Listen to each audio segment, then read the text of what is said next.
A wooden hall lit by flickering torches, the scent of mead and roasted meat fills the air. Tattooed warriors drink from ornate horns while women dressed in dyed wool weave stories on their looms. This is the romantic image of the Vikings that Hollywood has sold us. But behind this facade lies a complex, surprising and often shocking sexual reality that completely challenges our modern understanding of morality and relationships. Norse society, between the 7th and 11th centuries, had sexual codes so different from our own that they seemed to come from another planet. Today, we reveal intimate Viking practices that were deliberately erased from history books by generations of Scandinavian scholars embarrassed by the behavior of their ancestors. The Viking Age lasted approximately from the year 793 to 1066, when the Battle of Stamford Bridge marked the end of Viking expansion in England.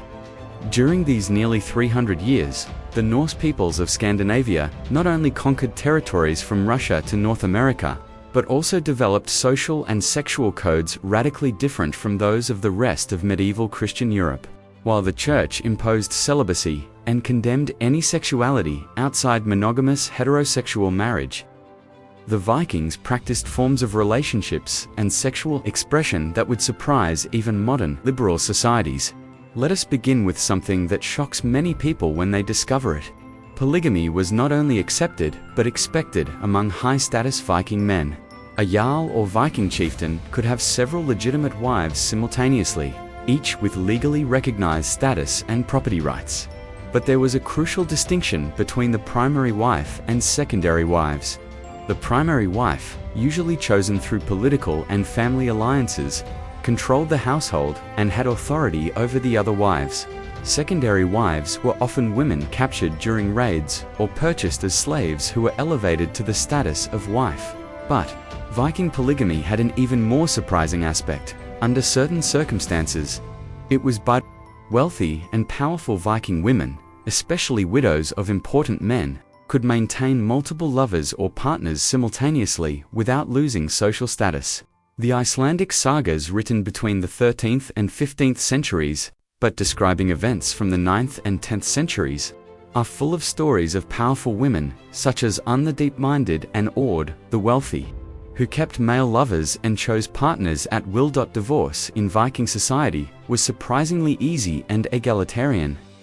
By medieval standards, a woman could divorce her husband for numerous reasons, including impotence, excessive violence, wearing women's clothing, or simply because she wished to. She did not need permission from any religious authority, not even from her husband. It was enough to publicly declare her intention to divorce in front of witnesses, and the marriage was dissolved. The divorced woman kept her dowry and half of the property acquired during the marriage, ensuring a level of financial independence that women in other European societies would not achieve until centuries later. But this is where things become truly strange too. Modern sensibilities. Viking masculinity had extremely rigid codes regarding sexual behavior that seemed contradictory upon close examination. A Viking man could have multiple female partners without any damage to his reputation. The rape of enemy women during raids was considered not only acceptable, but almost expected as a rite of conquest. However, if a man was perceived as passive in any sexual context, including relations with other men, he was considered deeply dishonored and could legally be killed by any other man without consequence. This distinction between active and passive was absolutely central to Viking sexual morality. There was no taboo against men having sex with other men, as long as they assumed the penetrative role. The man who penetrated retained his masculinity intact and was not seen as less virile, but the penetrated man was considered aga or ergi, a term with no exact translation, but meaning something like effeminate, cowardly, dishonored, and unworthy of life. This was one of the worst insults that could be directed at a Viking man, and the laws allowed someone accused of being aga to kill the accuser in combat without legal consequence. The GRG's laws, an Icelandic legal code compiled in the year 1117, but reflecting older traditions, specified that 3 insults were so grave that they justified immediate violence: calling a man rega, calling him sansafan, meaning that he had been sexually used like a woman, or calling him svenin, implying that he had been penetrated. These insults were considered more serious than accusations of murder or theft. This obsession with penetration and passivity created a bizarre dynamic in which sexual violence against men was used as a weapon of war and humiliation.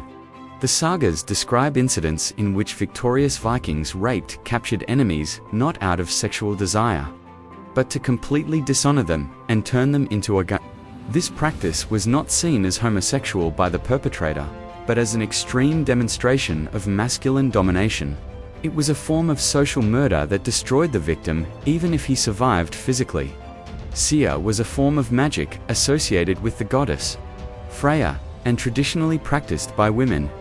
But here, we find another fascinating contradiction of Viking culture.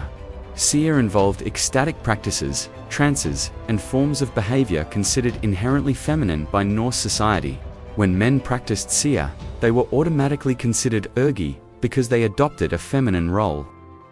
Even if no direct sexual content was involved, Odin, the chief Norse god, was himself a practitioner of seer according to the myths. But even he was criticized for it in the sagas, with the god Loki mocking his lack of masculinity. Viking marriage practices included customs that would seem extremely strange today. During wedding ceremonies, it was customary for the bride to wear the keys to the house hanging from her belt as a symbol of her domestic authority. But the wedding night had a specific ritual. The couple was escorted to the nuptial chamber by witnesses who remained outside the door until the sexual act was consummated. The witnesses would then enter the room to verify physical evidence of consummation, including blood on the sheets if the bride was a virgin. However, female virginity was not valued in the same way as in other medieval societies. A Viking woman who had sexual relations before marriage was not dishonored as long as she was discreet. What mattered was that she did not become pregnant outside of marriage, since this would create inheritance complications. Contraceptive methods were known and used, including abortifacient herbs and techniques such as withdrawal. Thralls, slaves captured during raids, occupied an extremely vulnerable sexual position in Viking society. A free man could use a thrall sexually without any legal or social restriction. If she became pregnant, the child would be born a slave unless the father chose to recognize and free the child, which happened frequently. Many Viking households had complex structures with legitimate children from wives and semi-legitimate children from slaves, all living under the same roof. Relationships between these half-siblings were a constant source of tension in the sagas. But slaves could rise socially through sex in ways impossible in other medieval societies. If a thrall was intelligent, beautiful, and fertile, she could seduce her owner and convince him to free and marry her, even if he already had a primary wife. Several sagas describe women who began as slaves and ended as powerful matriarchs of important clans through skillful sexual manipulation of their owners. Viking feasts called Bjelti often ended in rich orgies that combined religion, alcohol, and sex in ways that would have shocked medieval Christians. During spring fertility celebrations, couples were expected to withdraw to fields or forests to copulate, believing this would increase crop fertility. These practices were so deeply rooted in the culture that they persisted secretly for centuries after the official conversion to Christianity. The concept of rape existed in Viking society, but it was defined very differently from modern understanding. The rape of a free woman, without the permission of her male guardian father, husband, or brother, was a serious crime punishable by death or exile. But the gravity of the crime depended entirely on the social status of the victim. Raping a free woman from a powerful family could result in a feud, a bloody vendetta between families lasting generations.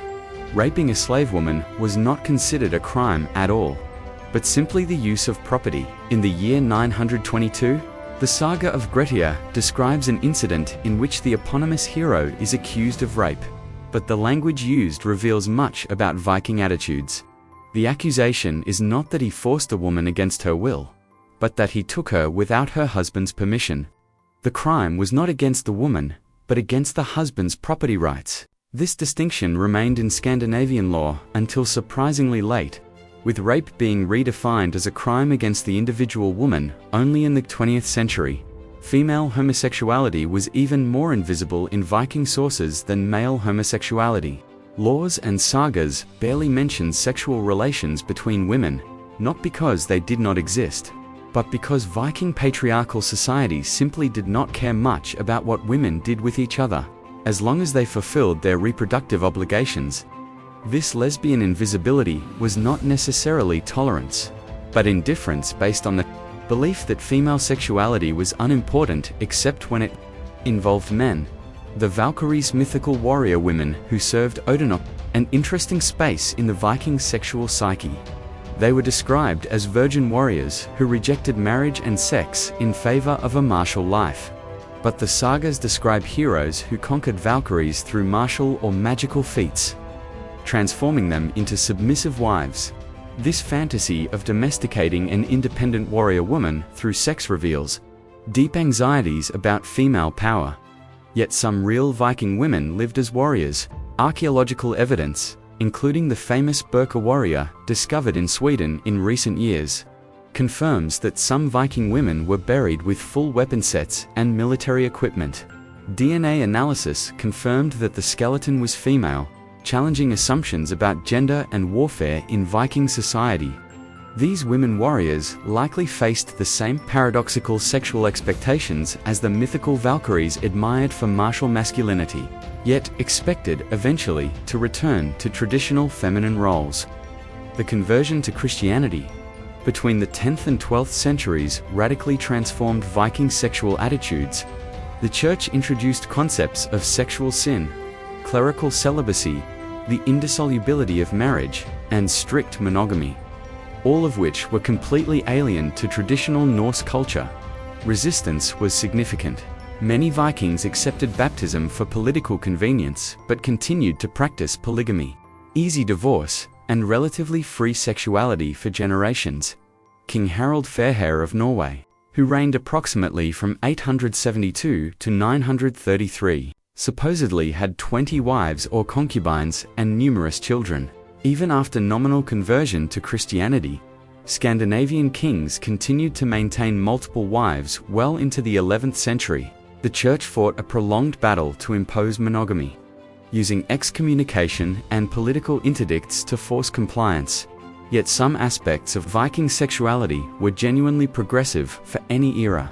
Female sexual autonomy, no-fault divorce, acceptance of illegitimate children, and the relative fluidity of gender roles for those willing to pay social costs were extraordinary for the medieval period. Viking women had legal rights and control over property that women in other parts of Europe would not achieve for centuries. The Viking sexual legacy persists in modern Scandinavia in fascinating ways. Contemporary Nordic countries are among the most gender-equal and sexually liberal in the world.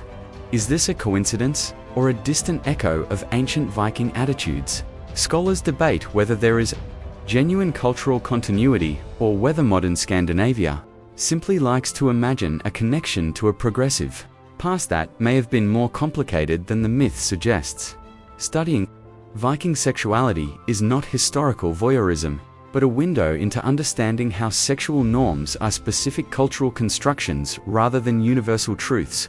What the Vikings considered absolutely essential to masculinity or femininity seems arbitrary to us. What they saw as natural and inevitable about relationships appears strange and even cruel. This historical perspective forces us to question which of our own sexual certainties will be seen as equally bizarre by future societies.